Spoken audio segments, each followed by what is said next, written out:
Right, so Farouk is motivating me because we have to make a video today on how, folks, we're going to find a designated prescribing practitioner in Birmingham. That's the focus. Now, just something totally offbeat. I actually like virgin coconuts and you can get them from Birmingham. It's not a paid ad, just to let you know they're very healthy for you, supposedly. But anyway, forget that. Let's focus on this. What are we talking about? We're talking about a DPP.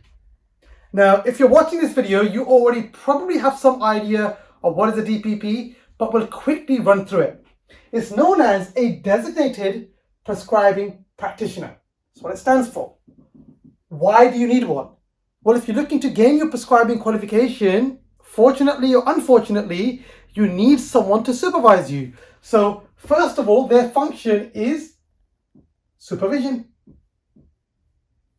And we'll actually talk about this later on. So, supervision. They're also acting as a mentor.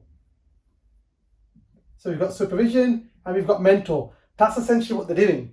They're also playing a role as an assessor.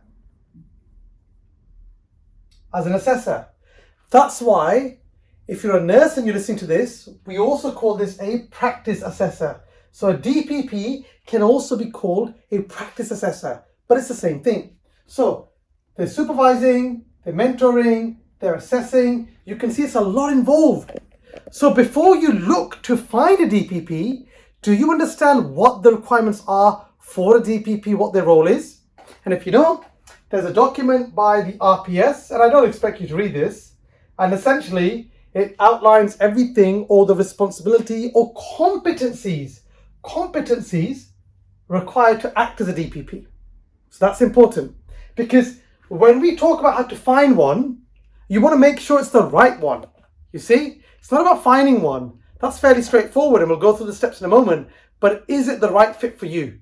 That's the key thing. Okay, so what you've learned from here, there's a lot that's involved, folks. It's not that straightforward. It's not about finding someone who can say, yes, I can act as a DPP. I've been qualified for 3 years. I'm a doctor or I'm a prescribing pharmacist. And yes, I can act as a DPP. And then you have an arrangement with them. No, you now understand actually this particular role will play a huge impact in my future. The way I'm trained, the level of attention I get, the support I get, very important. So if you need advice or you're struggling, get in touch with us at MedLearn. We'll be more than happy to help you. Very, very important. Right now, how do I find one? Look, number one, think of your network. Do you know anybody in your network? And you've got to be careful because of conflict of interest. It might not be possible to have a family friend perhaps, but brother, sister, unlikely. So do you have anybody in your network who may know somebody? Number one. Number two, and again, it's not in any particular order, Birmingham has a vast number of GP surgeries. So perhaps what you could do is to speak with the GP practices. And before you speak to GP practices, make sure that you do have a proposal in place. So if you are going to look for a DPP and you're going to email GP practice, do outline, introduce yourself, who you are. Do outline the benefits of acting as a DPP for them. So let's go on their CV. They can then also consider taking on more students, helping, which is very important, is actually by training pharmacists, nurses, the GPs indirectly are reducing pressure on themselves. So for example, imagine I'm a GP in surgery A, okay? And I train pharmacist B. Pharmacist B now goes to work in pharmacy C.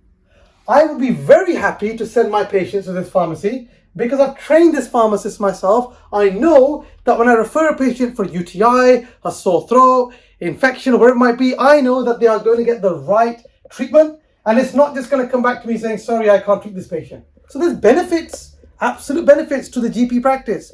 Also, perhaps what you could mention, maybe you could stick around and do some work with them. Think about this as a benefit. So not only does it look good on their CV, not only is it a benefit to patients, not only does it improve access to healthcare, it reduces the burden on GPs as well, indirectly. And you could potentially also suggest doing some hours with them as something in return. And that way you gain experience, good for your CV, and so on. So GP practices. But there's a caveat here. is tricky. Unless you already have a relationship with the practice, it's tricky to get in there because GPs are busy, they're overwhelmed, and they might just think, it's just not benefit to us. So it's not the greatest option, it's an option. Networking, GP practice. Option 3, maybe to contact the university directly. You contact university saying, look, do you know anything that can help with finding a DPP? Maybe they can advise you. Option number 4, which I think all of you should be doing. This is what I think. That is visiting something like LinkedIn. Go to LinkedIn. Improve your social network. You can filter, right doctor, right pharmacy prescriber, email them. Send them a message saying, look, you're looking to become a prescriber, you need support, would you be happy to supervise? But make sure your message is to the point and also talk about what benefits there are to them. And we've discussed that briefly as well. Regarding finances, that's something you want to have a conversation with. Perhaps, perhaps not, but you want to think about this. But LinkedIn, I don't think you need to use anybody. Yes, Medlin can help you. Yes, we can support you. Yes, we can organize it for you. We can do it all. But you don't need anybody if you just do this. Go to LinkedIn, be proactive, go into Sales Navigator if you don't know what that is, do some research and start getting in touch with doctors there and seeing if somebody's interested. Not only are you actively building a relationship, but you're learning new skills and you're being proactive. If you're unsure how to do this, get in touch with us. We can help you with that as well. But that's another option. Okay. Then we come to option number 5, and that is a good old Google search. And if you're watching this video, you've done a Google search and you're watching us. Again, that's important.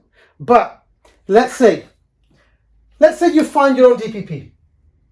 I find my own. Remember what I spoke about? They play a huge role in making sure you get the right supervision. They need to make sure they mentor you appropriately. They've got to make sure they assess you properly. And what support network do you have afterwards? So it's all well and good you're doing LinkedIn and being proactive, which is great, but make sure it's the right DPP. Buy cheap, buy twice. Remember that. So if it's the wrong person or the wrong individual or it's not suited to the role, it's not going to work. So that's why, as much as these steps are very practical and I've tried to get you to the point, there's no rocket science here, folks. If you had a huge network, you wouldn't even be watching this video. And it's something that we all know. It's not what you know, it's who you know. It's because you don't have a huge network. Otherwise, you can find someone yourself. GP practice, I told you the issues are with that, and you've probably already tried this, which is why you're watching this video. University, no comments. LinkedIn, absolutely. Google, again, you don't really know what you're buying into, or get in touch with us at Medlin. I hope you found this video useful.